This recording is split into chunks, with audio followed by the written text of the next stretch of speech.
bonjour et bienvenue sur Europe 1 jusqu'à 18h ce mardi. Christine O'Krent, Caroline Diamant, Sylvie Boulet, Pierre Bénichou. Et le retour après des débuts prometteurs de Jean-Marie Bigard. Absolument. Revient, il n'a rien préparé, mais il est là. Vous étiez venu la première semaine, ça s'était bien passé, vous nous avez promis à l'époque de revenir. Et vous mais je vais revenir, je serai là régulièrement, mais là, il fallait que j'aille au Brésil. Qu'est-ce que vous avez fait au Brésil? Brésil, l'amour dans les fesses, c'est bon. Je disais ça à tout le monde. Ils ne comprenaient rien, mais je travaille mon portugais, parce que j'ai un appartement. Parce que ma petite femme est brésilienne. Votre femme est brésilienne? Absolument. Et donc, un appartement elle joue en Portugal. dans quelle équipe? C'est pas ça la vanne? Qu'est-ce que t'as dit, Steve? Bah, tu me dis que t'as un appartement au Portugal. Non, j'ai cru que tu me disais pourquoi pas au Portugal, c'est moins loin quand même. Et non, à Rio, parce que c'est vachement bien à Rio. Ah, les comiques, ils gagnent bien leur vie de nos jours. Ah bah, il y en a même qui gagnent bien leur vie avant d'être comiques. Pierre Bénichou, vous aviez fait un voyage au Brésil et vous aviez été déçu, je me souviens. Ah non. Ah si. Ah non, je suis allé au Brésil 10 fois dans ma vie déjà. Ah oui? J'adore le Brésil, donc j'avais été déçu. Il faisait mauvais. Et je trouvais que c'était beaucoup mieux parce que je déteste quand il fait beau, moi. Surtout parce que quand il fait beau, t'es condamné à aller à la plage dès le matin, tout ça, tu te fais chier, tandis que là, on pouvait traîner un peu dans les rues et tout, c'était bien. C'est vrai ça que vous n'aimez pas les vacances dans le fond, hein? Non, j'aime pas grand chose. Mais pas le beau temps, les vacances, le bateau, et le volleyball et tout. Ah non, c'est affreux ça. On m'a raconté, je vous dirai C'est pas la qui, mais j'ai condition quelques humaine, copains qui étaient sur l'île de Ré cet été en même temps que vous. Plusieurs, pas forcément ceux à qui vous pensez. Et ils me disaient, voilà, alors quand on lui disait on va à la plage, vous n'allez pas aller à la plage? Bah oui, il fait beau, on n'allait pas aller à la plage. On fait une partie de cartes, mais non, on va à la plage. On va faire un tennis, vous n'allez pas faire un tennis, on fait une partie de cartes. Vous voulez Pas du tout. D'où l'expression faire la gueule de Ray. C'est ce qu'il faisait. Pas du tout. C'est ce qu'il faisait sur place. C'est pas du tout. C'est une légende. Je n'ai pas du tout joué aux cartes cet été. Et quant aux autres, ils me demandaient pas d'aller à la plage. Ils savent que j'aime pas trop parce que c'est un truc pour les gamins, quoi. Et tu fais quel jeu au niveau des cartes? Poker. au niveau des cartes? Au niveau des cartes, ça dépend. Je fais un peu tout. Je fais qu'est-ce qu'on veut. J'ai croisé Stevie samedi à Disneyland, me dit Jérôme. Il faisait son timide, mais il avait des cast members autour de lui. C'est quoi Ça m'étonne pas de lui, ça. C'est quoi quoi les cast members? Des cast members, c'est quoi ça? Je ne sais pas moi-même. Bah, qui t'avais autour de toi, Rick? Deux caméramans, un ingénieur du son. Bah voilà, les cast members. Ça s'appelle une équipe. Voilà. Ah bah voilà. J'aurais voulu un autographe, je n'ai pas osé l'approcher. Ah bah c'est Je ballot. suis sûr qu'il n'avait pas payé De quoi? pour rentrer à Disneyland. Bah non, mais bon, j'ai sointé pendant 2 heures à faire la chorégraphie pour la parade Sointé de Disney. Oui, C'est quoi, transpirer, sointé? j'ai mal partout, j'ai des courbatures, j'ai besoin d'un bon soignes, massage. toi. D'ailleurs, s'il y a un bon masseur qui nous écoute, qui m'appelle? Oh. Ça, à mon avis, ils vont être nombreux à appeler. Qu'est-ce que j'ai d'autre comme mail? Ça fait plaisir de vous retrouver après ces 2 longs mois. Je vous félicite d'avoir repris Jean-Marie Bigard. Ça va mettre de l'ambiance dans l'émission, me dit De m'avoir Christophe. repris, j'ai été convoqué tout simplement. C'est vrai, en même temps. J'adore vos émissions, plus particulièrement Caroline Diamant. Vous lui direz que si elle n'ose pas passer le cap de se mettre nue devant l'objectif, comme elle l'a dit la semaine dernière, je lui propose, moi, de m'accompagner sur les plages sauvages de ma région, tous les deux nus, main dans la main. Ah, ça va pas être possible. Même seul, Attends, ça va laisse-toi pas être pénétrer possible. par l'idée dans un premier temps. Ça, c'est bon, ça. Merci. Tout le reste, c'est de la Voilà, merde, le c'est ça? maître est de retour. Voilà. Laisse-toi pénétrer par l'idée. Oui, c'est ça. Oui. Merci d'avoir invité Jean-Marie Bigard, qui, je dois l'avouer, est très drôle, même si je ne goûte pas toujours ses sketchs, parfois limite, mais sa réflexion, notamment sur le football dans votre dernière émission, tu vois, était Pierre. frappée au coin du bon sens. Absolument. Voilà. Bah, merci, monsieur. Ou madame. Je voulais le sexe. Monsieur Dame. C'est-à-dire quoi? Enfin, quelqu'un qui en a marre du foot, j'espère. Non, enfin, quelqu'un qui dit des choses sensées sur les règles paléontologiques du football. Ah, d'accord. Jean-Marie estime qu'on devrait changer les règles du foot. Ah, d'accord. Et déjà, Pierre voulait changer les règles du basket, c'est ça? Oui, ils ont changé. Moi, je ne vais pas tarder à changer les règles de cette émission. Quelques mots pour vous remercier d'avoir invité. Encore vous, Jean-Marie Bigard, ça va bien comme ça. Il faut dire que j'ai gardé tous ceux qui sont tombés depuis 15 jours. Ça en fait un demi par jour. Jean-Marie Bigard, très bien. Super arrête. bonus, Jean-Marie Bigard. Ah, quelqu'un qui me propose de vous donner un surnom, Pierre Bénichou. C'est Thierry qui me dit Grincheux. Non? Daron, mon daron. Daron, je veux dire le père, le daron. Voilà, parce qu'il considère que vous êtes un peu le père de cette émission, le patriarche, alors que je devrais vous appeler mon daron. Bic. Hein? Ouais. On vous appelle comme ça le daron? Non, le daron, c'est dans la chanson de Bruand. Il y a le daron qui n'avait jamais connu sa mère, qui n'a jamais connu son daron. Son daron, c'est le père, quoi. C'est le grand-père, le père. Ah, donc ça a été repris dans les cités, parce que c'est dans les cités qu'on On dit le daron maintenant? Oui, et la daronne pour les mères. La daronne, ouais, la daronne. Ah bah s'ils savaient qu'ils citent du Aristide Bruand, Mais alors, c'est crois-moi, pas ici, qu'ils arrêteraient. il faut dire qu'ils reprennent un argot de 1880, quoi. C'est ça, c'est tout. Bah oui, mais je pense que ce serait une nouvelle pour eux quand même. Ah, un petit rectificatif pour Christine O'Krent, c'est Jean-Louis qui l'envoie. Je ne sais pas qui a donné son nom à Danone, mais ce n'est pas un ami d'Antoine Riboud, comme vous l'avez dit, me précise Jean-Louis. Danone existait avant Antoine Riboud, qui présidait BSN dans les années 75, lorsqu'il acheta Gervais Danone pour constituer BSN Gervais Danone. Il y a 12 ans environ, le nouveau groupe devint Danone, après avoir vendu ses activités BSN de verre plat et de bouteilles, puis les bières. Ça, au moins, c'est... Oui, mais il n'empêche qu'à l'origine, le nom Danone était le surnom de cet homme qui est devenu un grand ami d'Antoine Riboud. Voilà. C'est un monsieur qui avait Danone avant que ce soit Gervais Danone. C'est d'abord Danone. C'est marrant, je ne suis jamais chier avec vous. Non, mais il faut comprendre, c'est le résumé des chapitres précédents, c'est toute chose. D'accord. Non, mais c'est le mail qui était chiant, pas la discussion. Cette mue industrielle d'un industriel du verre qui échoue dans la première OPE française sur Saint-Gobain, puis devint un industriel en yaourt, est assez exceptionnel. Voilà. Ne réécrivez pas l'histoire, dit notre docteur. Savez-vous, c'est une histoire assez marrante, parce que c'est le premier qui a fait une OPA et qui a loupé, et il faisait du verre. Et il en avait marre de faire du contenant. C'est-à-dire, il faisait les boîtes et les bouteilles, et il a fait du contenu. Et il est devenu un des numéros 1 mondiaux des yaourts, autres fromages blancs et autres machins, le lait, tout ça, les eaux minérales, tout ce qu'on met dans les bouteilles qu'il avait du mal à vendre. On dit pas un des numéros 1 mondial, on dit mondiaux. Pardon? Tu dis un des numéros 1 mondiaux. Non, c'est un des numéros 1 mondial. Il y a qu'un monde. Des numéros 1 mondiaux. Des numéros 1. Mais il y a qu'un Les monde. numéros mondiaux. Comment ça, il n'y a qu'un monde? Bah, il y a qu'une planète Terre, donc je sais pas pourquoi on dit mondiaux. On devrait dire mondial. Enfin, je sais pas, moi, prenez... Numéro. Non, le numéro 1 mondial, oui, mais l'un des numéros 1. Le numéro est mondiaux. masculin. Bah oui, mais il y a jusqu'à qu'un nouvel monde. Donc Bah, ça les n'a- champions mondiaux, par exemple. Non mais tu Bah oui, mais c'est pas T'as une 5 faute mecs de qui sont truc. médailles d'or, Mais ils il y a- sont tous champions du monde. T'es obligé de dire mondiaux, tu vois ce que je veux dire? Mais oui, non, je suis d'accord avec Non, vous. il faut sur le pas- principe, quand tu vois arriver mais- quelqu'un- Mais c'est stupide. Quand tu vois Parce qu'il y a arriver qu'un quelqu'un- monde, on devrait dire mondial, même Voilà. si c'est au pluriel. Ah oui, qu'il est con. L'un des champions mondial. il est Mais non, confus. mais c'est toi qui es bouché. Mais je vous jure que non, Stevie, c'est vous qui avez tort. Mais je sais que non, mais je sais que c'est correct de dire mondiaux. Oui. Ça, je sais que c'est correct. Oui. Non. Je Mais crois que ça c'est me la choque parce que chaleur. moi je dirais mondial parce qu'il n'y a qu'un monde. Mais c'est votre raisonnement qui ne tient pas, parce que c'est pas parce qu'il y a qu'un C'est monde. pas un raisonnement. Moi, quand je te vois arriver, je dis Elle est mondiaux mauvaise, qu'il hein. est bête, mondiaux qu'il est bête. Mondiaux. Ah non, là, je vous jure, ça ne tient pas debout ce que vous nous Bah, racontez. je sais pas, moi ça me choque. à Non, chaque non, fois. on est content que tu aies pris de l'assurance parce qu'on n'aime pas beaucoup qu'il y ait des petits mecs comme ça qui disent ouais j'ai eu une enfance malheureuse tout ça, Oh, bah je oui. viens de la pègre et tout Heureuse, ça, quand même. de là où j'arrive on dit mais non prends confiance, mais il faudrait tout de même pas que ta confiance se change en autorité. Justement, j'ai un petit cadeau pour Stevie. C'est quelqu'un qui m'écrit: Monsieur, nous sommes de jeunes retraités, apprécions vos émissions pleines de gaieté et d'humour. Vous avez taquiné Monsieur Stevie Boulet pour la Joconde qu'il a dans sa cuisine. Nous trouvons-nous pourtant cette idée excellente, ayant nous-mêmes dans la nôtre de nombreuses gravures anciennes que nous collectionnons. Pour l'encourager, veuillez lui offrir cette gravure ancienne que nous vous envoyons. Regardez, alors je vais vous la montrer. C'est une gravure, une gravure du château du Clos Lucé où a vécu et décédé Monsieur Léonard de Vinci. Voilà. Et c'est signé Gonzague Saint-Brie, non? Non, c'est pas Gonzague Saint-Brie. Non, justement, je peux Mais pas. ça a l'air vieux. Hein. Et ils nous disent, ce couple, nous aimerions inviter à déjeuner Monsieur Stevie Boulet avec 2 ou 3 de ses proches. Voilà. Ça sent la partouze. Ça va, ça coûte de prix. Je peux rien dire, mais vas-y quand même avec un slip propre. Eh non, hein.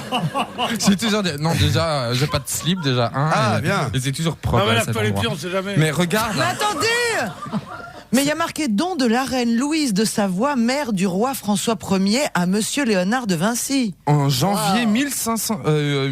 Ah, c'est un vrai. Et en plus, ça se voit que le C'est truc un est vrai. d'époque. Ah, bien sûr, Ah bah c'est pas oui. des jeunes retraités, ça. Ah non, mais attends, c'est un super cadeau. Non, mais regarde. Ça leur fait C'est un 530 super ans. cadeau, tu rigoles. Bah, je le vois tout de suite, moi, qui Non. fait les antiquaires et tout, ça se voit direct. C'est un beau cadeau. T'as fait Ah des ouais, antiquaires ouais. aussi? Ah bah j'adore ça. Je croyais que t'avais fait que des coiffeurs ces derniers temps. Mais parce qu'elle est mauvaise. Alors, le couple en question qui veut vous inviter, ils veulent pas que je mette leur nom, leur adresse et que je donne leur nom et leur adresse à l'antenne. Voilà. c'est Ah non, ça c'est prudent, Bah non, parce mais je vais qu'avec les prendre la cadeaux lettre, qu'ils hein. font. Bah merci messieurs dames. en Ils tout habitent cas. dans le 72, c'est tout ce que je peux dire. Ça fait un c'est dans la Sarthe. je les connais de la Porte Dauphine. Ah bah oui. Monsieur, madame, oui, oui. Ah bah non, c'est un beau cadeau. Tenez, ouais. je vous suis donne la touché. lettre. Merci beaucoup. Voilà, vous êtes touché. Ah ouais, Je franchement. sais pas si j'adore. vous le méritez d'avoir comme ça des cadeaux mondiaux. Ah. Voilà, vous êtes mauvais avec Dieu. moi. Il est beau ton tableau. Laissez-la-moi encore un peu, mon amoureux, mon Dieu, mon Dieu. Il ressort sa pince. Pierre Bénichou, vous allez arrêter de l'embêter, de le taquiner. Mais s'il serait pas là, il s'ennuierait. C'est lui qui a commencé. Hein. Ouvrez votre jus d'orange et on se retrouve après la pub. À tout de suite.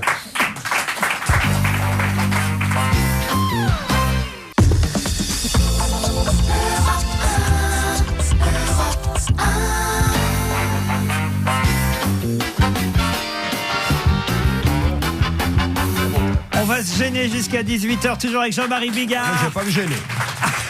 Christine O'Krent, Pierre Bénichou, Caroline Diamant, Stevie Boulet. Vous avez l'air remonté, Jean-Marie. Ah, Qu'est-ce mais qui- je suis remonté. Je suis. Contre je suis- quelqu'un qui nous a fait rire, pourtant Gérald Dahan, l'imitateur, Eh ben, qui a fait des Eh canulars. ben ouais, bah, je trouve que c'est pas bien. Pourquoi? Bah parce que je trouve que c'est bien quand on dévoile quelque chose éventuellement sur quelqu'un, mais quand on fait appel à la bonté de quelqu'un et qu'ensuite on le fait passer pour un con, quoi. En fait, on le met dans un piège. Bah, je trouve que c'est pas bien. Vous parlez du canular contre l'équipe de France ou contre oui, Nicolas Sarkozy? L'équipe de France, Ouais.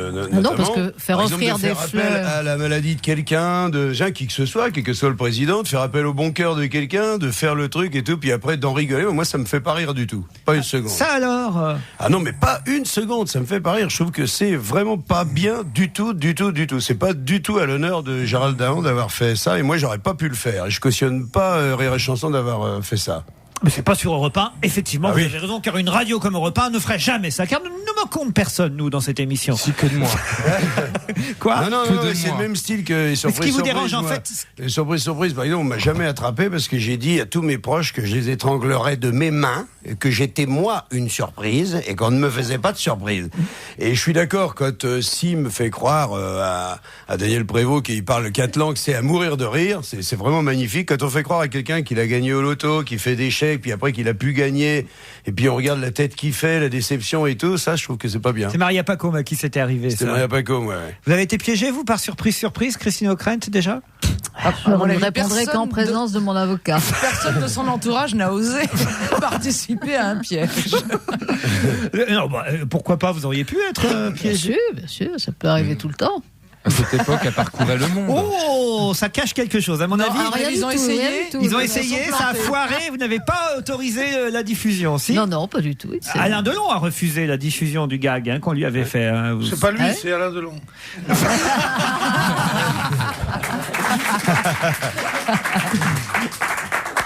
Bon, alors, je sais pas si vous avez bien roulé dans Paris aujourd'hui. Moi, j'ai plutôt bien roulé, justement. Parce Ah que non. je m'étais- Très bien. Ah bah alors, Parce que peut-être t'habites dans les quartiers riches, mais moi qui suis rue de Belleville, pour venir jusqu'ici, eh ben, ça a été la croix et la bannière. ah, c'est vrai que j'habite dans les quartiers. C'est où la rue de Belleville?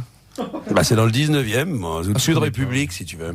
Ah ouais, je connais Non, pas. mais lui, Parce il que connaît- c'est le parcours des Il y avait des ballons manifestations. partout et tout, même en scooter, c'était C'est très pas dur de se tellement la croix faufiler. à la bannière, aujourd'hui c'est plutôt la synagogue et la mosquée. car, C'est vrai. car comme vous ne l'ignorez pas, C'est le nouvel an. Rosh Hashanah et Ramadan tombent le même jour. Bah, je comprends pas, moi, par exemple, Caroline. Mais c'est pour ça qu'il y a la grève. Non. Ça n'a aucun Non, rapport. parce que voilà, il y avait Non, une c'est dimension un hasard de spirituelle tout à calendrier coup. Ouais. qui arrive 5 à 6 fois dans un siècle. Le ramadan, Que le jour du nouvel an juif, c'est-à-dire Rosh Hashanah, tombe le premier jour du ramadan. Moi j'aime pas trop quand ça arrive parce que la dernière fois c'était en 42, ça n'a rien auguré de bon. Shana, comment on doit dire? Shana Tova. Shana Tova. Shana À Tova. vous aussi. À vous aussi. Mais alors, pourquoi vous travaillez, par exemple? Parce que moi, je connais des amis. Parce qu'elle n'a pas de pognon. Je crois pas qu'elle vient pour le plaisir. J'ai des non amis. Parce que c'est pas un jour où on est censé ne pas travailler. Bah alors, j'ai un assistant. Il se fout de votre gueule. en fait. Je commençais à m'en douter un peu en même temps, mais c'est elle qui m'a dit je peux pas travailler pendant 2 jours. C'est le jour de... À moins qu'il soit dans les extrêmement religieux, Ouais. ce que je ne suis pas. Moi, je ne travaille pas le jour de Kippour, mais le jour de Rosh Hashanah, c'est le 13 octobre. Alors ça, mais bon. Et vous ne- allez ne le jeûner dire- pour Yom Kippour alors? Bah oui, il n'y a pas le choix. Quand il n'y a pas le choix, si. Si, on peut décider de pas jeûner, oui, si je jeûne. Moi, Entre je dis- chaque repas. Moi, ça, je vois pas de Je mal dis de toujours à jeûner, mes hein. amis juifs, je dis on est vendrebat ou Shabbat, je me souviens jamais. Non, mais moi, je vivais en Algérie, c'était formidable parce que les gens avaient tellement peur que les communautés ne s'affrontent on était fériés les jours de fêtes religieuses. Juives, catholiques et musulmanes. Donc férié tout le temps, quoi. On était fériés très souvent, oui. Et on voulait même faire des fêtes protestantes. Mais comme les protestants, c'est pas les rois de la fête, Il y a la Saint-Jospin. Ça doit être gai. Il n'y a pas de ça, justement. Vous êtes croyant, Jean-Marie Bigard? Absolument. Tu le sais bien, j'ai toujours dit. Hein. Absolument. C'est pour ça qu'il est à Rio. Pardon?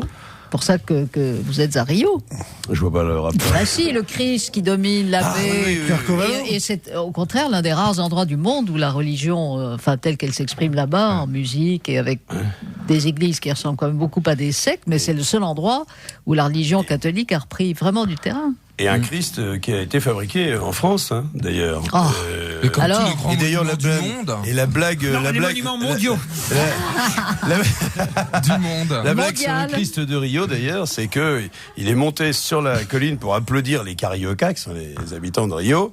Et puis, au dernier moment, il s'est bloqué. Il a dit non, finalement, je les applaudirai que quand ils se mettront à travailler. Et depuis, il est resté bloqué comme ça. C'est la légende qu'il y a sur le Christ de Rio. Si, on a peut-être Perry Cochin, qui est d'origine et de religion musulmane, qui elle a commencé le Ramadan. Absolument. Alors elle, c'est quand même plus long, hein. C'est quand même 40 jours, je crois. Et puis ça doit être son genre. Oh, 30. Ça doit... J'adore Christine quand elle balance. Avec son petit air de rien. Oui, ça doit être son genre. Et vous, alors, faites pas la nouvelle année juive, Pierre Bénichou? Non, moi j'ai jamais été religieux, moi, mais je respecte. Enfin, moi, je suis catholique, je suis pas très pratiquant, mais je fais Noël quand même. Eh ben oui, mais je ne le fais pas, moi, mais je déteste ça, mais je veux dire, je pense qu'il faut se battre jusqu'à la mort pour que les gens qui ont envie de faire leur religion puissent la faire sans discrimination. Je suis prêt à me défendre tous les juifs, tous les musulmans, tous les catholiques, tous les bouddhistes, tous les autres cons qui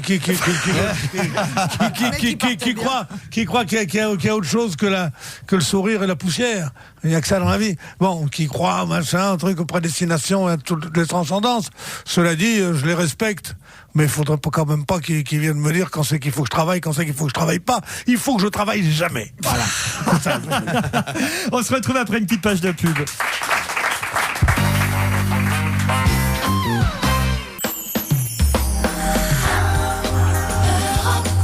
Parlons-nous.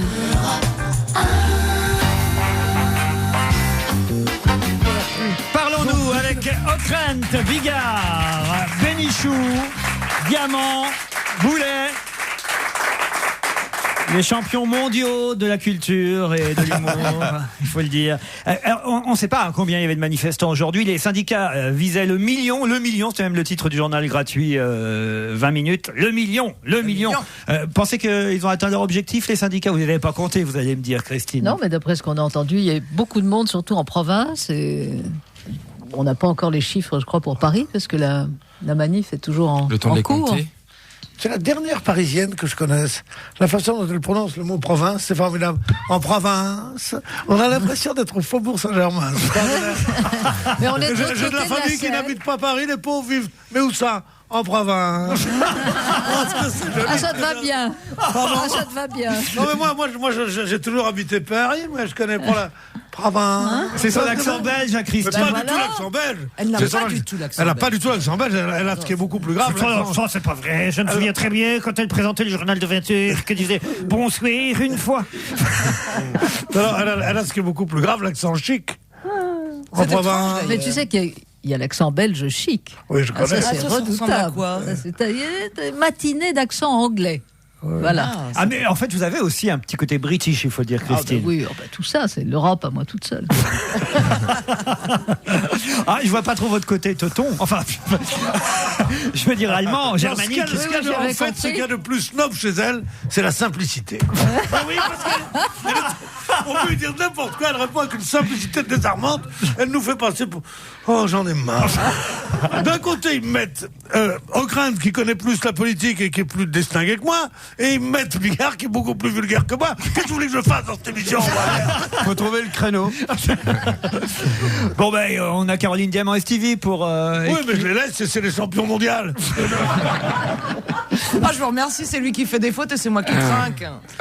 Le retour du président Chirac. Bon, il y avait tout un papier ce matin dans le Parisien qui nous disait qu'il avait un petit peu quand même rongé son frein. C'était le titre pendant sa convalescence. C'est vrai Il que doit être souple. Moi, je voudrais bien pouvoir le faire. En toute franchise. ça faisait... Je te cache pas qu'en fin de soirée, je me rongerais bien le frein que j'ai trouvé personne.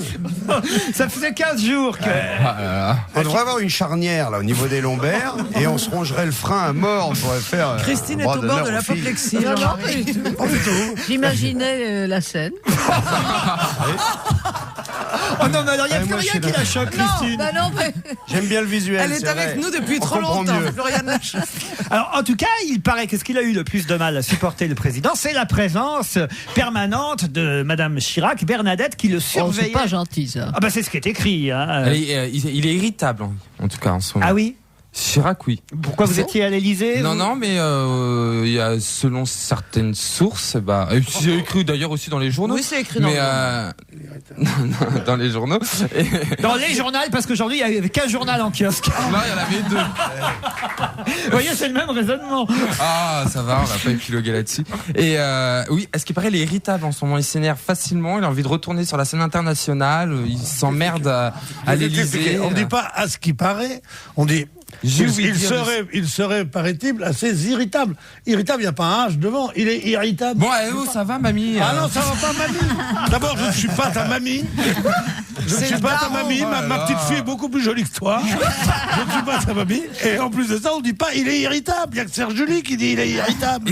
En croyant que ça fait chic. Serge Julie, ça y est, pouf au passage. Ah oui, c'est le roi de la non-liaison. Ah oui? Oui. Oh, c'est affreux.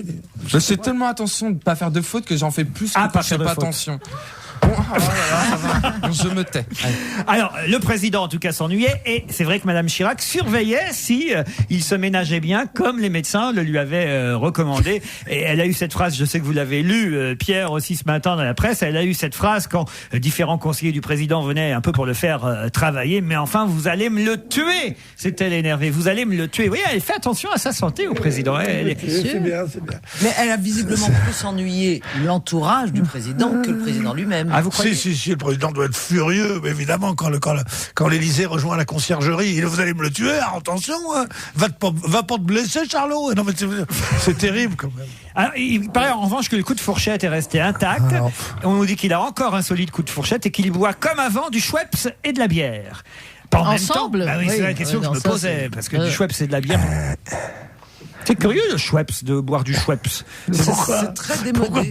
Boire du Schweppes, C'est plein de sucre. Non, mais ça serait arrêté, l'industrie du Schweppes, si c'était tellement on boit curieux. du Schweppes quand on met du gin dedans, par exemple. Non, du Schweppes, il y a des gens qui boivent du Schweppes. Ah ouais? Marguerite Duras, elle buvait du Schweppes, elle mettait de l'eau dedans. Je lui disais, c'est pas avarite, elle dit non, parce que c'est trop fort. Elle dit, quand le Schweppes, et c'est vrai que Tu es sûr que c'était de l'eau?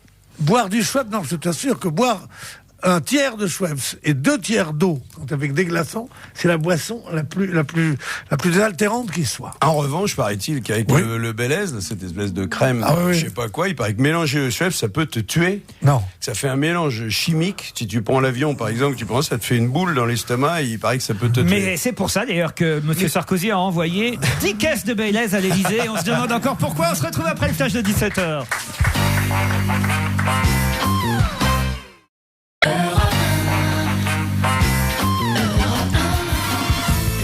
On va se gêner jusqu'à 18h. Pierre Bénichou, nous sommes à l'antenne. Mais oui. Christine O'Krent est là aussi. Jean-Marie Bigard. Caroline Diamant, Stevie Boulet. Quelques mails sont tombés depuis le début de l'émission. Par exemple, quelqu'un qui tient à soutenir Stevie dans le mondial. Dans les champions mondiaux. Oui, parce qu'il dit il y a un cas où on peut effectivement dire comme il dit, c'est quand quelqu'un dit pour trouver un bon tapis, j'ai fait tous les mondiales moquettes. Ça, c'est du soutien. Là, dans ce cas-là, ça marche, vous voyez.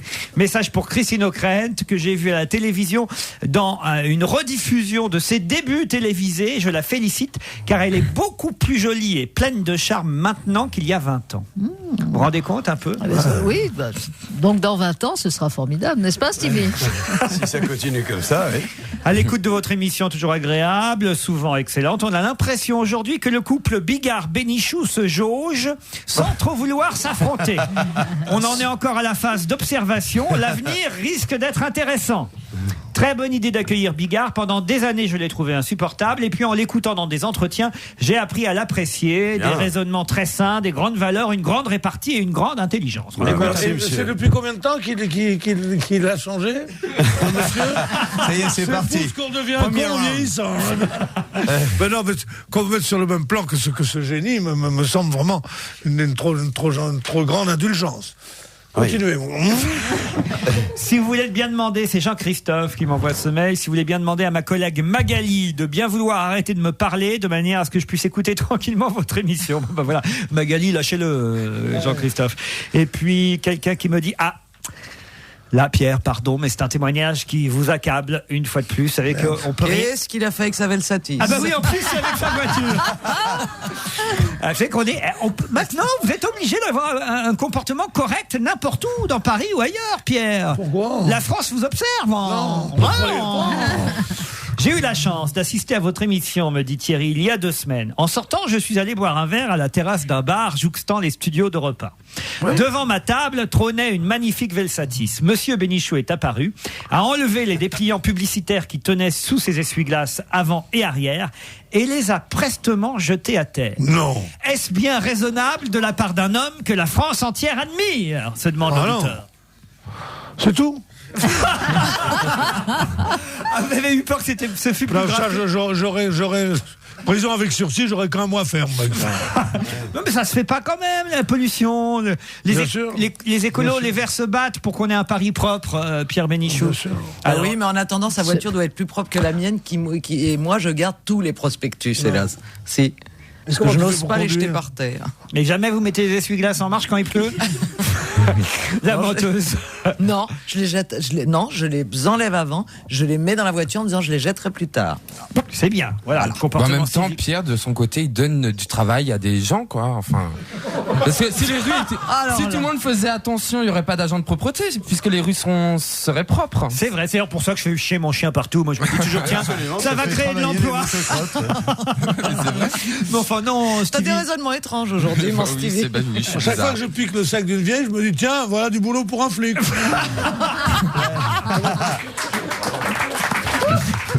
Exactement ça. Où tu vas avec ton raisonnement? Non, mais qu'est-ce qui vous arrive aujourd'hui? Je suis levé du pied gauche. Tu sais, il y avait une phrase de Churchill que je trouve absolument formidable. C'est un type c'était un membre de son cabinet, je sais pas quoi, qui avait été soupçonné d'avoir piqué des sous, enfin, pris des sous dans une affaire. Et il avait dit, pour se défendre, il avait dit à Churchill, écoutez, c'était évident qu'il fallait prendre cet argent. Si je l'avais pas fait, un autre l'aurait fait. Il dit, avec un raisonnement comme ça, on baise sa sœur. C'est joli. Tiens, alors parlons justice, justement, avec la libération du plus ancien prisonnier de France, Lucien Léger, qui a déjà rejoint la famille de Boulanger, qui a bien voulu l'accueillir dans le nord de la France, pas loin de Lille, à Landas exactement. Il a passé sa première journée, nous dit le Parisien aujourd'hui, à défaire ses cartons contenant quand même 1800 kilos de livres. Ça m'épate. Alors, 1800 kilos de livres, c'est possible ça? Il n'y a pas une erreur? 1800 kilos. En cellule, on peut mettre 1800 kilos de livres? En 40 ans. 1800 kilos de livres, il faut que ça soit 4500 livres à peu près. Et 4500 livres, c'est une grande bibliothèque. Hein. Ah oui?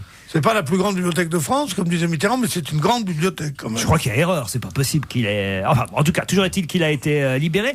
Et bon, alors après, on peut être contre, pour la libération après combien? 40 ans hein, Il avait fait quoi? Ah, mais il avait tué un enfant. Tué un enfant d'une façon absolument atroce. Voilà. Et il a passé plus de 41 ans en prison. C'était le prisonnier le plus ancien, non seulement de France, je crois, mais d'Europe aussi. Alors bon, après, on est pour ou contre sa libération après 41 ans de tôle. Ça, c'est un débat. Je ne sais pas si on peut l'avoir ici cet après-midi. Mais moi, il y a un truc qui me choque, c'est pourquoi il répond aux journalistes. Voilà. Est-ce que, après tout, la discrétion dans ces cas-là n'est pas la meilleure des attitudes à avoir? D'autant que c'est limite, parce que vous voyez, c'est vrai que bon, forcément, on est allé. Les journalistes font aussi leur métier, vous me direz, mais les journalistes sont allés hier, avant-hier, interroger le village pour savoir et connaître les réactions des habitants du village dans lequel il allait être accueilli. Alors, on a vu, lu ou entendu des mères de famille dire mais je laisserai pas sortir mes enfants, on va plus oser sortir les enfants dans la rue. Et lui, évidemment, il répond à ça aujourd'hui. Mais était-ce utile? Il dit les gens d'ici n'ont pas de crainte à avoir. Les parents peuvent laisser leurs enfants trotter partout. Et je trouve que c'est malsain ce dialogue engagé, non, Pierre Bénichou? Bien sûr, c'est malsain. Tout ça est horrible. Et en même temps, est-ce qu'on peut garder plus de 40 ans un homme dans une prison? Quand il a été condamné à perpétuité, oui. Non. La mère de la victime est encore en vie. J'imagine que ça a dû être le jour le plus atroce de sa vie de voir cet homme sortir libre alors qu'elle a enterré son fils il y a 40 ans. Je l'ai connue, la mère de la victime. C'était une femme absolument charmante qui était assistante d'un dentiste chez qui ils allaient et qui était une femme absolument merveilleuse, désespérée, courageuse et tout. Et elle avait un mari, Monsieur Taron, parce que le petit s'appelait Luc Taron, exact, qui avait juré qu'il tuerait ce type quand il sortirait.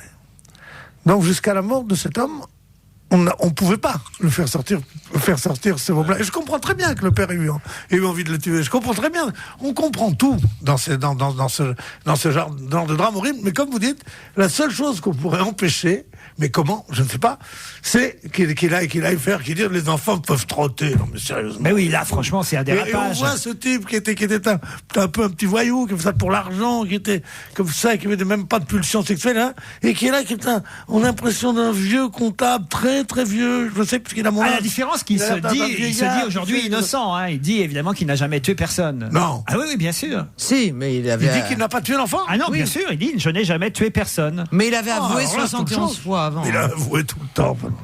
Christine Ockrent. Non, enfin c'est une histoire atroce parce que on entendait sur les différentes radios les réactions des habitants de ce village, donc qui ont des enfants. On comprend très bien Mais moi, ce qui m'a le plus choqué dans le même genre, c'est qu'il y a une radio, si j'ai bien compris, et un journal qui avaient été avertis, j'imagine par la chancellerie ou par la direction de la prison, de la sortie. Donc il y a eu une espèce d'exclusivité des images, en tout cas, pour la sortie de cet homme. C'est-à-dire que on en est à une telle médiatisation, c'est la pipelisation de la prison. Bref. Mais je crois que ça, Christine, ça a toujours existé, moi, je crois.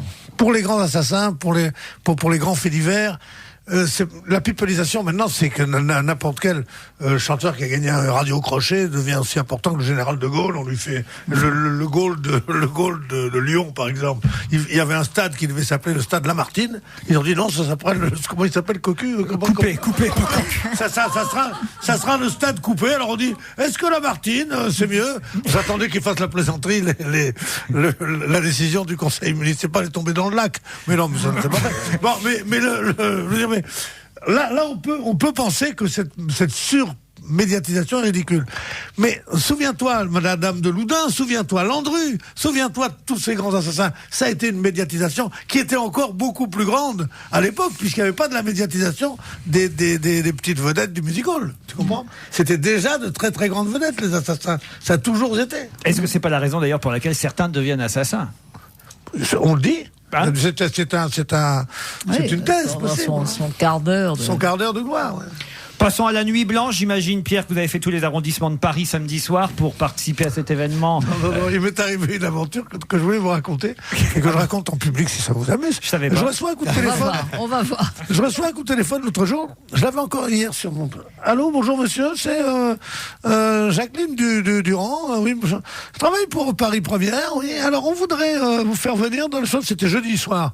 Ils avaient dû trouver personne d'autre pour être notre Cicérone, notre guide. Elle dit pas notre Cicérone.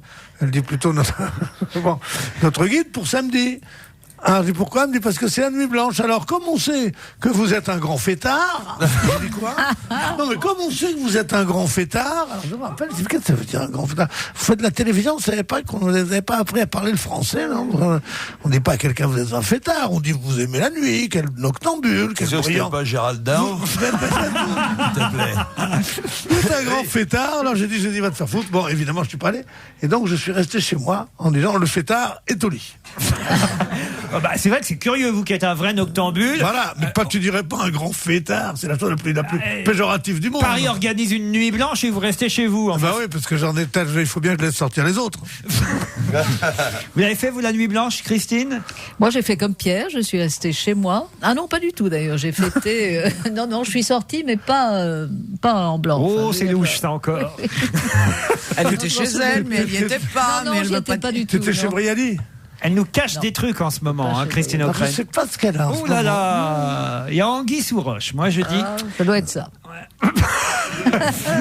On lui propose. Vous étiez déjà à Paris et de retour, Jean-Marie Bigard? Non, j'étais pas de retour. Moi, j'étais toujours à Mougins, dans mes quartiers du Sud. Vous avez inauguré un restaurant, vous? Ah oui, tout à fait. Oui. Qui s'appelle? Il y avait une belle fête, le Feu Follet. Le Feu Follet. Une belle fête. Et moi, j'avais invité tout le village. Et ça, ils avaient jamais vu ça, les gens du village de Mougins. Et donc, il y avait 1000 personnes devant le resto. C'était très, très, très sympathique. Et voilà. On peut faire de la cuisine pour 1000 personnes. C'était des petites choses, quoi. Et puis plein de saucisses de cocktail. Et c'était très joyeux. Qu'est-ce qu'il y a comme à la carte de votre restaurant, Jean-Marie? La carte, les artichauts Barigould, formidable. Et puis je vais mettre des plats à moi, des plats de ma grand-mère, l'omelette aux coquillettes, par exemple. Non. Avec un petit tapis. C'est quoi l'omelette aux coquillettes? Avec un petit tapis de ratatouille en dessous que le chef m'a préparé. Donc c'est des petits plats. Ça donne envie, l'omelette aux coquillettes. L'omelette aux coquillettes, c'est génial, avec un petit filet d'huile, de vinaigre, je veux dire, un petit filet de vinaigre ou de citron même. C'est génial, l'omelette aux coquillettes. C'est représentatif d'une région de France? Non, c'est quand il reste des coquillettes. Et tu casses un œuf dedans et ça fait une omelette aux coquillettes. Allez, on se retrouve après la pub, tout de suite.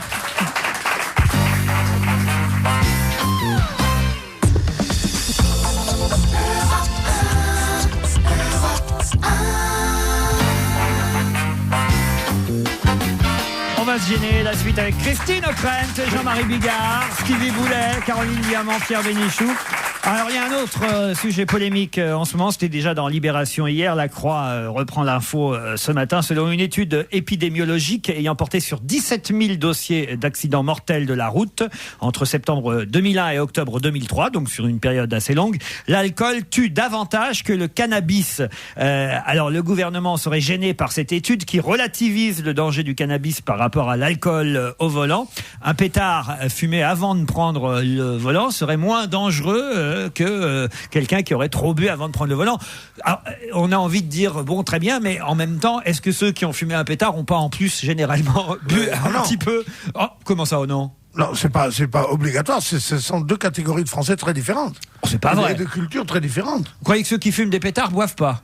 Non, je ne dis pas qu'ils ne boivent jamais, mais ce sont les jeunes gens qui... Oui, le mariage n'est pas très heureux, c'est vrai. C'est pas très heureux, et les jeunes gens, les jeunes qui boivent, je dis pas qu'il faut fumer des pétards du tout, je dis qu'il faut boire, je dis qu'il faut faire les deux. Je dis que ça va pas tellement ensemble.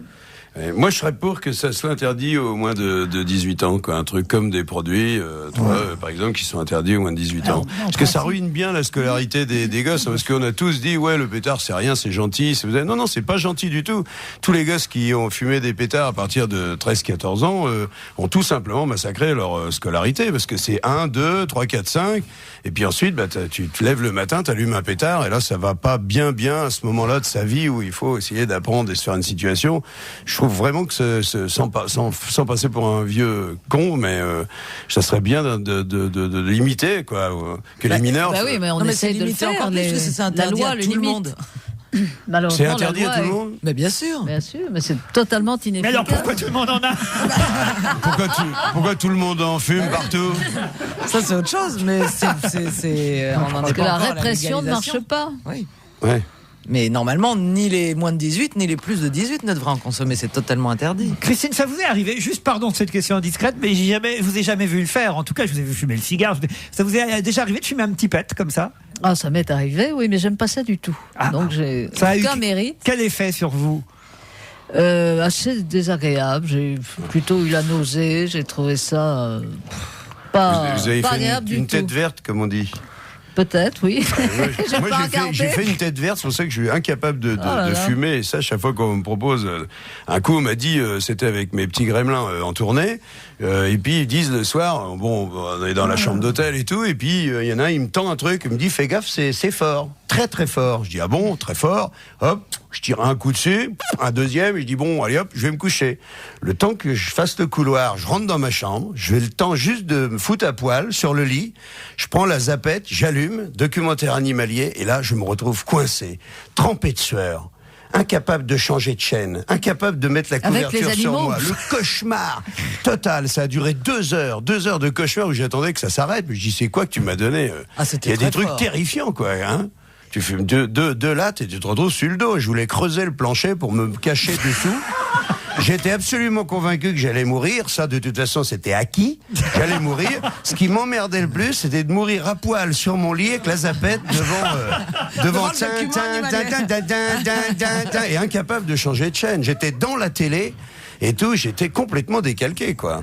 Alors là, la perte du contrôle, moi, c'est pour ça, c'est le genre de truc qui me convient pas. En revanche, pour prendre le volant, croyez-moi, c'est pas dangereux, ils le disent. Ah bon? Allez, on se retrouve après une page de pub. À tout de suite.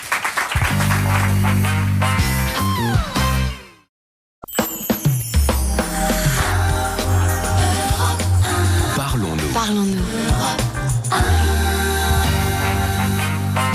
On va se gêner jusqu'à 18h avec Christine O'Krent, Pierre Bénichou, Caroline Diamant, Sylvie Boulet, Jean-Marie Bigard.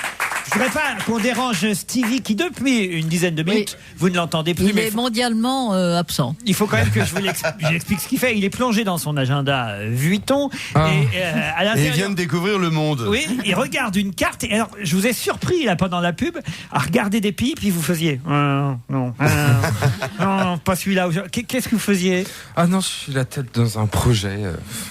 Un projet de voyage, un projet de mondialisation. Non, je regarde. Vous regardiez certains pays, puis vous faisiez.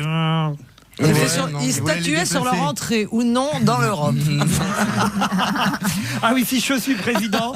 Mais il y a un truc qui me lâche jamais, et c'est ce que j'avais dans ma chambre quand j'étais gamin, c'est un globe. Je passerai mon temps à regarder les cartes de géographie, les trucs, ça me passionne. Inexplicable, et quand je m'ennuie, je regarde ça et je voyage. Voilà. C'est bien, ça, un atlas. Tu s'ennuies avec nous, quoi. Non, c'était pendant la pub. C'est l'enfant accaparé par les belles images, c'est ça. C'est chouette, hein. Ouais, Caroline Diamant, elle pensait à ce soir, parce que ce soir, ça va être la fête à la maison. Parce que non seulement c'est une nouvelle en juif, mais en plus, c'est votre anniversaire de mariage. Alors là, bon anniversaire, Caroline. 13 ans. Ah non. Happy birthday. Alors là, votre mari, il vous fait quoi dans ces cas-là pour l'anniversaire? Il fait quoi? Devine, je dis. Pas du tout, figurez-vous qu'on ne fait rien. Je déteste fêter les trucs. Pas drôle. Petite surprise à la maison ce soir en rentrant quand même. Non, j'aime pas les surprises. T'as une petite tenue sexy. On dirait une contrepétrie. Je déteste fêter les trucs. Attends, ah oui, c'est compris. Je déteste fêter les trucs. Oui, c'est ça. Stevie a raison. Il y a des petits magasins de lingerie féminine sexy là autour de Europe 1. Vous pouvez peut-être. Ou masculine d'ailleurs. Oui, voilà. Mais oui, d'abord, exactement. Qu'est-ce que c'est que cette version machiste? Pourquoi c'est pas lui qui irait chercher des sous-vêtements sexy pour hommes? Pour me Parce que connaissant ton mari, je suis sûr qu'il a des petits hauts des petits bas très sexy. Non, mais moi si tu mets un slip sexy pour homme. La dernière fois que je l'ai vu, ils étaient très sexy en tout cas. Puis mettre un slip sexy pour un homme, c'est embêtant parce que dès que t'as la gaule, t'as le bazar qui sort. C'est difficile de le contenir. Il faut vraiment, faut trouver un truc extensible et tout. Oh là là, mais c'est abusé ça. Non mais c'est vrai, faites un petit effort pour ce soir. Est-ce qu'il y a perdez 20 kilos, je sais pas, faites un truc. Non, je trouve ça d'un goût. Le truc super réalisable. Non, je voudrais. Non, mais ne ris pas à ces bêtises. Ça me fait rire. Je sais que ça m'a fait rire. C'est pas pour les 3 sous, que si je pour les 3 sous qui te donnent toutes les semaines, tu vas te laisser insulter, ma chérie. Alors, écoutez-moi. Un petit Viagra. Est-ce que vous connaissez, vous qui vous y connaissez mieux que moi, car il y a ici quelques femmes, d'autres, est-ce qu'il y a des dessous sexy pour les hommes? Les dessous sexy pour les femmes, on en voit tout le temps. On voit sans arrêt, je veux dire, la littérature et le cinéma sont pleins de dessous, de culottes, de porte-jartelles, de soutien-gorge pigeonnant. Mais pour les hommes, qu'est-ce qu'il y a? Il y a des slips sexy? Oui. Ça peut pas être soutien-gorge. C'est forcément nous que le slip qui peut être sexy. T'as des marques? Alors là, tu m'as cherché, tu m'as trouvé. Il a raison, Jean-Marie. Oui, mais c'est évident, oui. Est-ce qu'il y a des choses sexy? Est-ce qu'il y a des slips sexy? Il y a des hommes sexy. Bravo, Christine, j'allais le dire. Il y a des hommes sexy. sexy, j'en sais quelque chose. Non, il y a quelques caleçons ou quelques petits boxers qui sont un peu plus fins, limite transparents. Petits boxers, quoi, les poids plumes Non, qui sont un peu sexes par rapport à un slip kangourou classique ou par rapport au caleçon que Jean-Bernard Hébé vous ramène. Oui, il y a plus sexy. Pierre Bénichou. Comment savez-vous qu'Hébé ramène des caleçons? Parce qu'il les lui donne ici en direct à la radio. Et donc, si votre question c'est est-ce qu'il y a des choses plus sexy que ce que je porte? Mais non. La réponse est oui, Pierre. Mais pas du tout, espèce de grotesque petit paysan. Je voudrais te dire que peut-être que moi-même je ne suis pas sexy. Et c'est pas ce que j'ai dit. Et je ne prétends pas l'être, je ne prétends plus l'être, mais ce sont ces boxer shorts qui ont fait les Américains les plus sexy. C'est-à-dire, c'est les trucs de chez Brooks que portaient les Kennedy, que portaient les gens. Et il n'y a plus que les garçons de bain dans les établissements que vous fréquentez au Faubourg Montmartre la nuit, où les types sont avec des trucs moulants, trucs comme ça. Bien sûr, si. Je vous parle d'un boxer shirt, Pierre Bénichou. Je vais enlever mon pantalon si on continue. Moi, je suis incapable de mettre un boxer.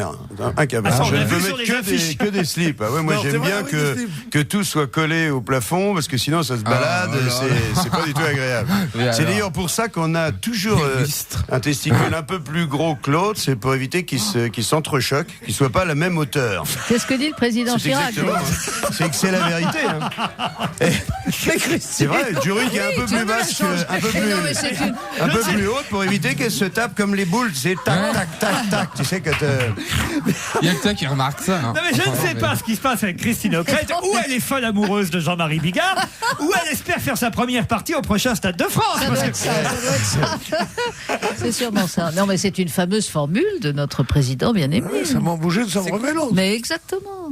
Il faut connaître ses classiques, Caroline. En tout cas, pour un anniversaire, ce qui fait le plus plaisir, c'est un petit Viagra. Parce que c'est ce que disent les pharmaciens, en fait. Quand tu as essayé ça une fois, tu dis c'est bien pour faire plaisir. Parce que des fois, on est un petit peu lassé, on a fait tellement de fois la même chose avec sa femme. Et ben, quand tu es sûr déjà que tu as le gourdin pour toute la soirée, ça permet des fois de faire plaisir. Mais mon mari n'a pas besoin de Viagra. Oui, tu sais pas si. Peut-être qu'il en prend en cachette. Hein. T'as pas trouvé, par exemple, qu'un soir, il était particulièrement en forme? Tu fouilleras dans ses poches, tu verras si ça se trouve. Il avait pris du Nicafon 250 mg. Du Rocco Siffredine 500. Non mais je trouve ça triste de faire l'amour juste le soir de son anniversaire de mariage. Je n'aime pas les choses qui sont préméditées et obligées. Si ça se vient dans l'instant, ça viendra. Et sinon, ça n'est pas grave. Il y a d'autres moyens de fêter un anniversaire. Si c'est tous les 3 octobre, c'est dommage de le laisser passer. Ouais. Non, le soir de son anniversaire, c'est un peu triste, mais c'est quand même moins triste que la chanson de l'autre qui disait le soir de mes funérailles. Ça, c'est encore pire, ça. Danser sur moi, danser sur... Comment il s'appelait? Claude Nougaro. Très belle chanson d'ailleurs. Danser sur moi, danser sur moi. C'est ça? Le soir de mes funérailles. Ben, quelqu'un qui fêtera pas son 13e anniversaire de mariage, c'est Tony Parker, puisque vous auriez pu nous le raconter, ça, Stevie, vous qui l'avez rencontré. Mais c'est à cause de Stevie? Ben, parce qu'il rencontre Stevie la semaine dernière. Et il quitte Eva Longoria, d'après la presse, hein, ce n'est peut-être qu'une rumeur, pour Sonia Rolland, qu'on avait déjà mariée avec le prince Albert la semaine dernière. Hein. Alors, il faut quand même se méfier de tout ce qu'on raconte dans les journaux. À tous les râteliers. Alors, en tout cas, Sonia Rolland, l'ex-Miss France, qui en plus s'appelle Léa Parker à l'écran, puisque c'est le rôle qu'elle interprète sur M6. Donc Léa Parker et Tony Parker réunis peut-être dans la vie. Et Télé 7 jours, en fait, les avait réunis pour une photo commune il y a 15 jours. Et ce serait comme ça que l'amour serait né. Oui, parce qu'elle est marraine de l'équipe des Bleus, non? On se connaît pour une photo commune et puis paf, on reste sur la photo. Bah, regardez François Hollande et Nicolas Sarkozy pour la photo de match. Ils se quittent plus depuis, il paraît. C'est fini. Bon, enfin, bon, vous avez pas raconté tout ça, Tony Parker? Non. Vous n'avez pas vu une fille qui l'attendait dans des vestiaires? Je crois pas qu'il y avait Sonia Rolland. Je crois pas qu'elle était là. Je suis contente qu'il ait quitté l'autre. Ah oui, pourquoi? Parce qu'il avait quitté sa petite fiancée avec laquelle il était pendant 5 ans et avec laquelle il devait se marier pour cette actrice américaine plus connue. Alors je suis bien contente qu'il l'ait planté à son tour, si c'est le cas. Mais il n'arrête pas, le mec. Hein. Parce que cette petite jeune fille française... Donc t'es contente que les hommes fassent souffrir les femmes, quoi, globalement? Non, au contraire, je suis contente de la vengeance pour cette petite jeune fille française qui était amoureuse de ce Tony Parker, qui était inconnu, qui était pauvre, et qui, le jour où il a été connu et riche, l'a lourdé pour une star hollywoodienne. Donc elle a sa revanche aujourd'hui. C'est à à la star Enfin, hollywoodienne d'être il largue lourdée. pas la star hollywoodienne pour une petite inconnue non plus. Hein. C'est vrai. C'est Sonia pas Rolland. pour ça qu'il va lui revenir, mais ça doit faire chaud au cœur de cette jeune fille qui avait été conduite. Vous avez la vengeance mesquine, je trouve. Je suis très rancunière. Voilà, oui, ça, oui. Comme moi. Ah, vous êtes très rancunière aussi, vous. Allez, on se retrouve après la pub.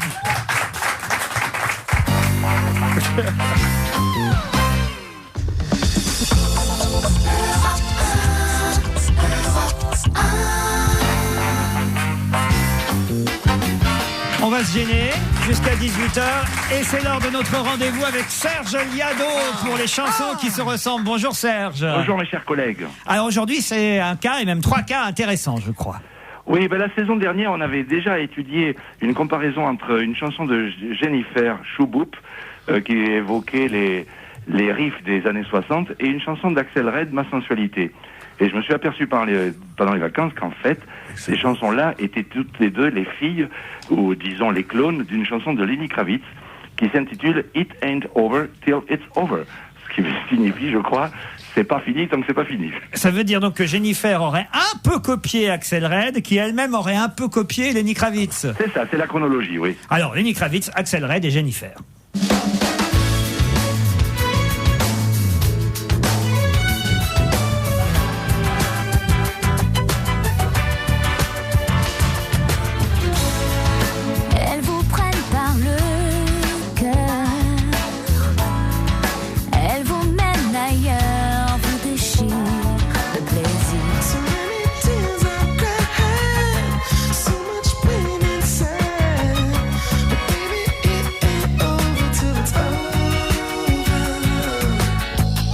Jamais je n'aurais pensé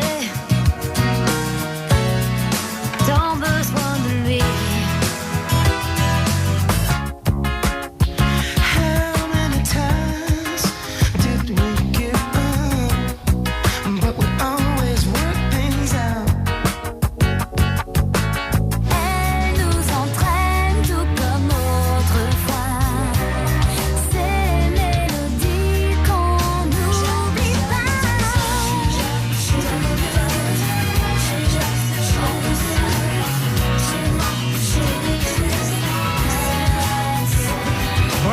Bravo Serge Liado. Effectivement, tout ça se ressemble.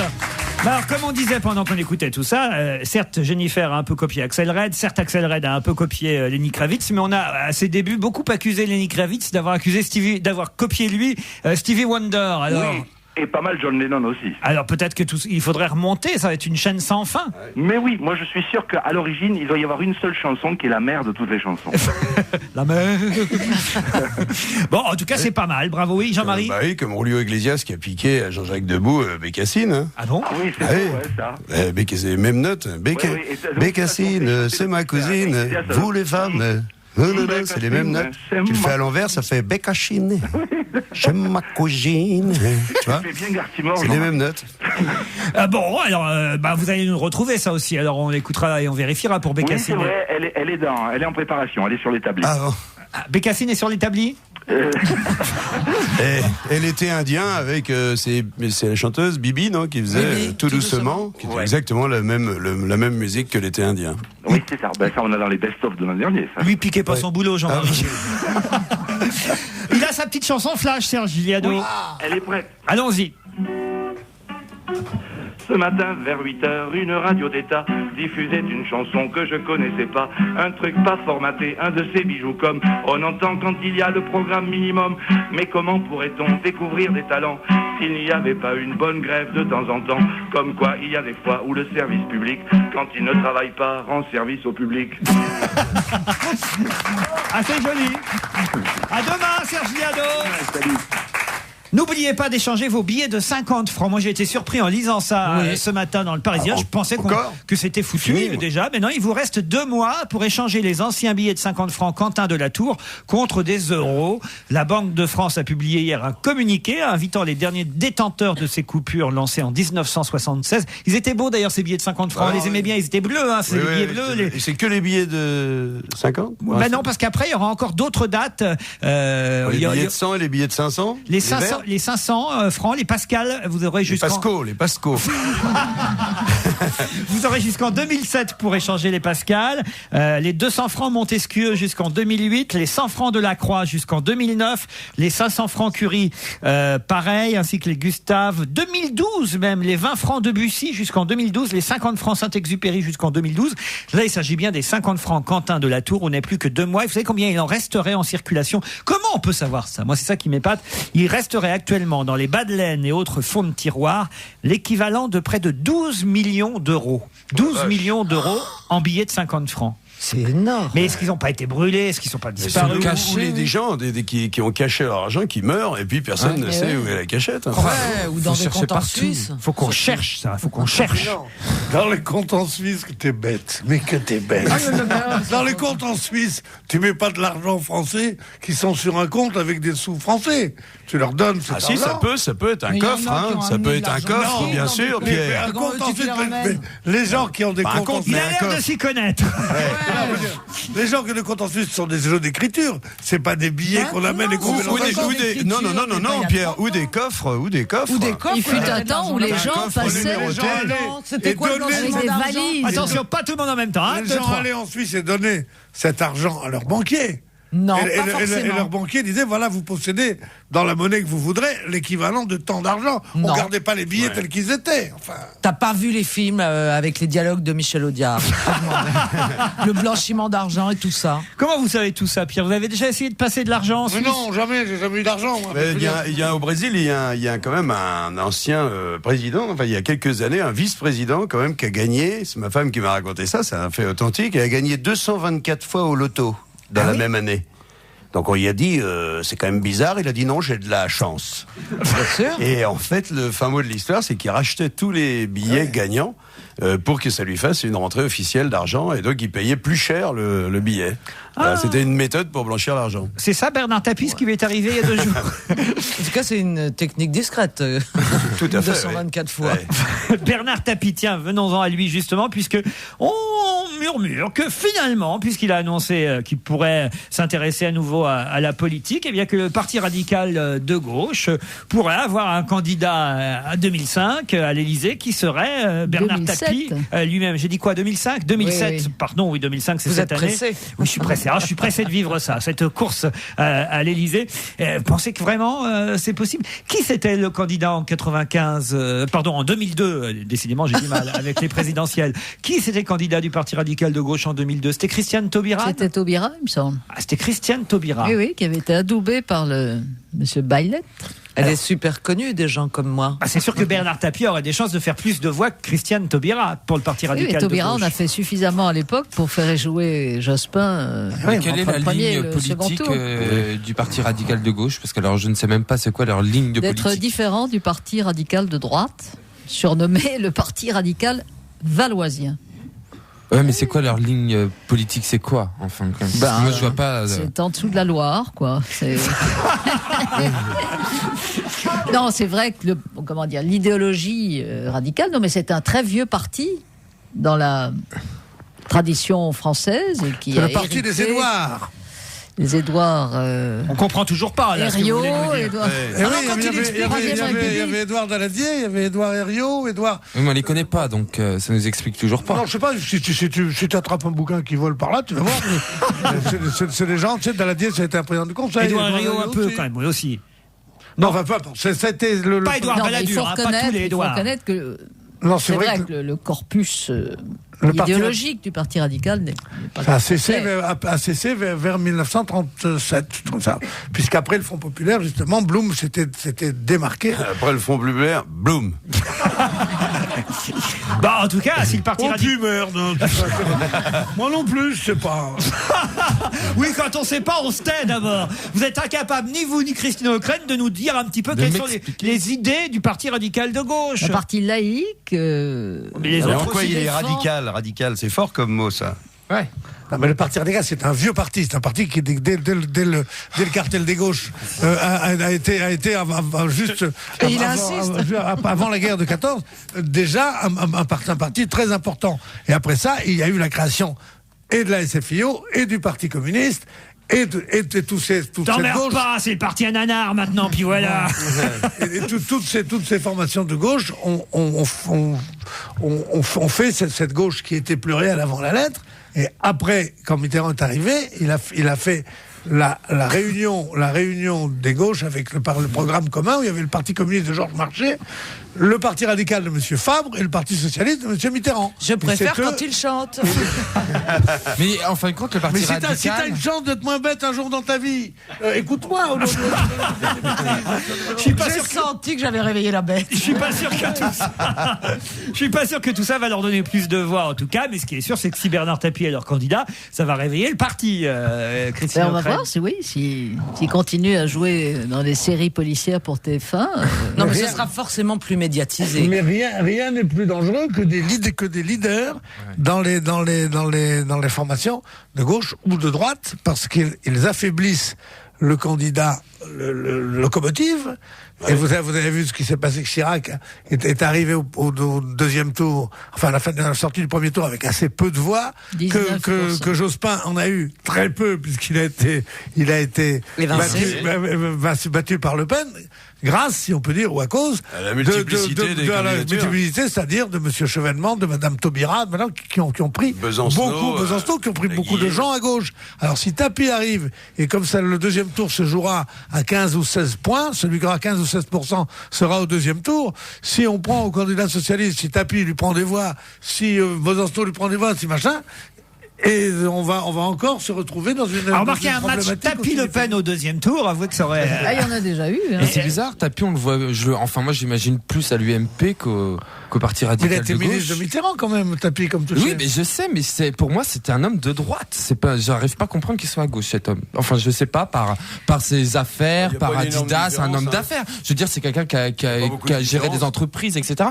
Alors, je ne comprends pas qu'on soit. Il y a à gauche. différentes sortes de tapis. Si vous aviez fait les mondiales moquettes, on se retrouve après la pub.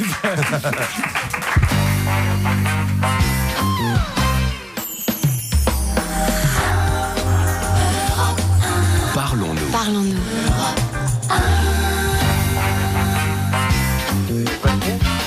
Attention, on va se gêner jusqu'à 18h. Ça parle politique là. Hein. À cause de Bernard Tapie, on est parti dans la politique. J'ai envie d'y rester dans la politique, mais la politique familiale, à un échelon très très local. Je sais pas si vous avez lu ce qui s'est passé à Puteaux. Charles Secaldi-Reynaud, ça vous dit quelque chose, certainement, Christine O'Crane, ancien sénateur maire de Puteaux, a dit à propos de sa propre fille Joëlle, à qui il avait confié son fauteuil de maire ces derniers mois suite à des problèmes de santé, qu'il fallait maintenant qu'elle lui rende son fauteuil de maire. Et elle refuse de rendre à papa le fauteuil de maire. Et lui, il dit, je l'ai vu à l'œuvre, elle est nulle. C'est quand même terrible entre un père et sa fille. C'est charmant. C'est drôle. Ça pourrait être une nouvelle série sur TF1, ça.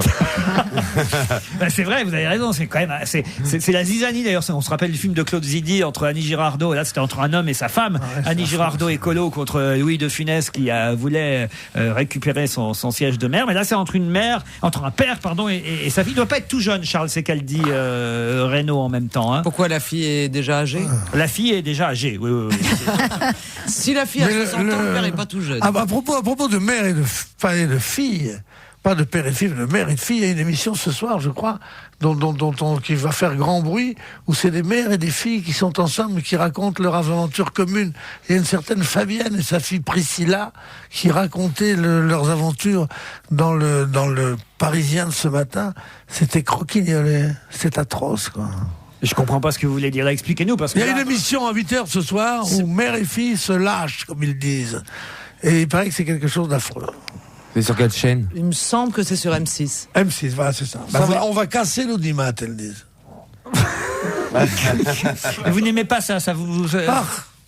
Je trouve que c'est honteux. On peut faire n'importe quoi, mais aller avec sa fille, ou sa mère, ou son père, de faire... déjà, la télévision est assez dégueulasse quand ils font des trucs comme ça, mais quand ils font des membres de la même famille qui sont là, c'est vraiment c'est les partous du quart-monde, quoi. C'est horrible. Ah oui, elles ont même dit on va faire péter l'audimat. C'est plus élégant. Mais elles font quoi? Racontez-nous, Caroline, dites-nous, parce que là, moi, je suis largué. Vous me parlez d'une émission dont je ne suis absolument pas au courant. Alors là, non, mais tu résumes si bien. On vous le racontera demain. Vous voulez pas que je vous dise? Fabienne, 48 ans, gardienne de résidence. Sa fille Priscilla, 20 ans, coiffeuse, ont semble-t-il marqué le programme de leur empreinte, ce qu'elle ne nie pas. Voilà, Quel tu programme, me répètes tout ça parce qu'on n'a rien compris. Hein. Quand ça pète, reconnaît Fabienne, mais quand c'est bien, c'est super. On est franche, elle met simplement Priscilla, et ça va se voir. J'ai peur de l'image que je vais donner, craint Priscilla. Tu me saoules, a-t-elle lancé à sa mère sur le plateau. C'est pas méchant, c'est juste lâché, intervient Fabienne.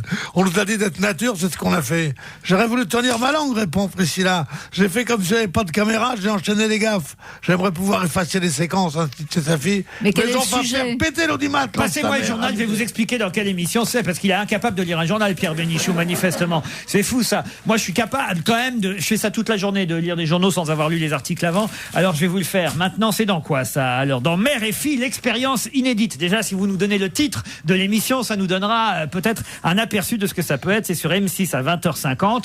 Mère et fille, l'expérience inédite. Et donc, il s'agit effectivement, ce soir à 20h50, pour des couples fusionnels, équilibrés ou explosifs, de se réunir et de témoigner. Et là, effectivement, on nous donne l'exemple d'un couple mère-fille qui, manifestement, ne peut plus se séparer. Voilà. Et elles veulent faire péter l'audimat. On reconnaît pas la mère de la fille, d'ailleurs. Peut-être celle-là, c'est la mère, la plus vieille. Et ça vous choque, ça? C'est pas dramatique. Non, c'est le style. Oui. On va faire péter l'audimat, tu me saoules, je me suis lâché. Mais c'est comme ça que parlent les jeunes aujourd'hui. C'est des gens qu'il vaut mieux ne pas voir. Écoute, vraiment. T'as quelque chose contre moi, Heureusement non, qu'il Pierre? parlait du Faubourg Qu'est-ce que- Saint-Germain C'est à tout moi à que tu l'heure. parles, ça?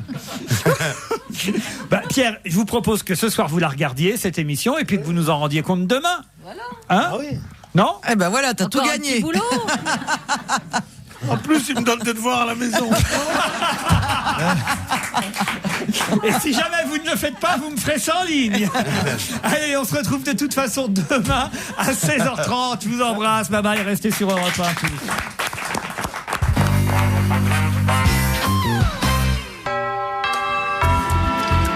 Vous écoutez Europe 1, il est pile 18h. Le 18-20, Pierre-Louis Basse, bonsoir. Bonsoir, c'est à l'air libre, toute l'info en direct jusqu'à 20h. Je vous donne tout de suite le numéro 01 42 32 14 14, 01 42 32 14 14 pour réagir, et tout de suite les titres avant le journal. Hélène Zellani.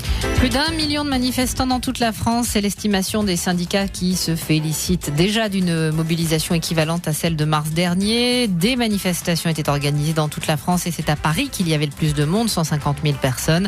En ce qui concerne les transports, les perturbations sont conformes aux prévisions, mais il faut noter qu'avec le service garanti, les usagers sont un peu moins pénalisés. Cette grande journée de mobilisation coïncidait avec la rentrée parlementaire. Dominique de Villepin n'a laissé à personne le soin de répondre aux attaques des députés sur le climat social. J'écoute le message que nous adressent les Français, a-t-il assuré. Et puis le démantèlement d'une grosse escroquerie à la carte bleue, la police a réussi à arrêter tous les protagonistes. Sans oublier le foot, Raymond Domenech choisit de ne pas remplacer David Trezeguet, forfait pour les 2 prochains matchs des Bleus. Il appelle un petit nouveau qui joue à Bordeaux, Franck Jurietti, pour remplacer Gaël Givet. La bourse, plus 0,6% à la clôture à 4650 points. Et puis demain, encore beaucoup de nuages et d'averses, surtout dans l'Est, mais des températures relativement agréables l'après-midi. Vous l'avez souligné, Hélène, plusieurs centaines de milliers de manifestants un peu partout en France, plusieurs dizaines de milliers à Paris. Précarité, contrat, nouvelle embauche, le pouvoir d'achat était au centre des cortèges.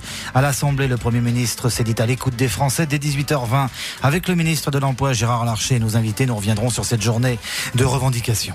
La seconde chance pour une seconde vie, celle d'un homme ou d'une femme qui sort de prison, ce sera l'autre grand dossier d'À l'air libre ce soir. Et puis un grand poète et chanteur devenu populaire sera notre invité, Bernard Lavilliers, pour la sortie de son live et de son DVD. Le journal, Hélène Zellani. Et comme prévu, la journée de grève et de manifestation pour défendre les emplois et les salaires a été bien suivie dans toute la France, avec de nombreux rassemblements, notamment à Paris, où, selon la CGT, 150 000 personnes ont défilé entre la République et la Nation, 5 fois moins, selon la police. Reportage Fabrice Papillon. Si tu n'aimes pas Villepin, tape dans tes mains. Si tu n'aimes pas Sarkozy, fais du bruit. Voici quelques-uns des nombreux slogans censés tenser le gouvernement. Des dizaines de milliers de personnes défilent pour l'essentiel sous les bannières de la CGT omniprésente. Ils ont 2 leitmotifs, la défense de l'emploi et du pouvoir d'achat.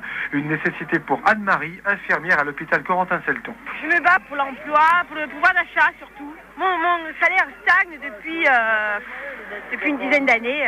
Par moment, j'en ai vraiment assez. On ne peut pas soigner les malades correctement. Il n'y a pas assez de monde et on fait le travail vite fait. faut pas aller du coup des patients non plus. Des revendications déclinées pour toutes les professions, privées comme publiques, d'Air France à l'Astecma, en passant par les cheminots et même des retraités. Une mobilisation qui galvanise Bernard Thibault, le secrétaire général de la CGT, prêt à poursuivre le mouvement. Si dans les prochains jours, les pouvoirs publics et le MEDEF ne créent pas les conditions pour aborder les revendications qui sont portées dans la rue aujourd'hui, il nous appartiendra d'organiser d'autres rendez-vous coordonnés. La responsabilité des confédérations étant, si le besoin s'en fait sentir, notre volonté d'assurer des suites à cette journée, c'est évident.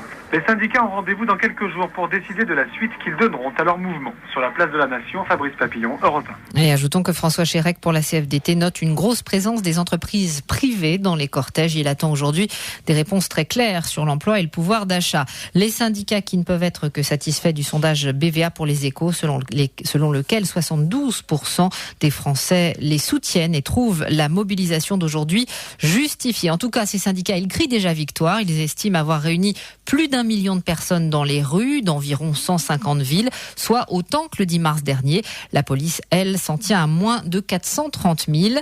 On a déjà parlé de Paris. Catherine Marguerite, alors quelle a été l'ampleur de la mobilisation en province ? Eh bien, écoutez, sur le 12 000 personnes donc recensées par les syndicats, on en trouve 100 000 rien qu'à Marseille, 50 000 à Bordeaux, 30 000 à Toulouse. Et il faut noter que de gros cortèges sont également observés dans les plus petites villes.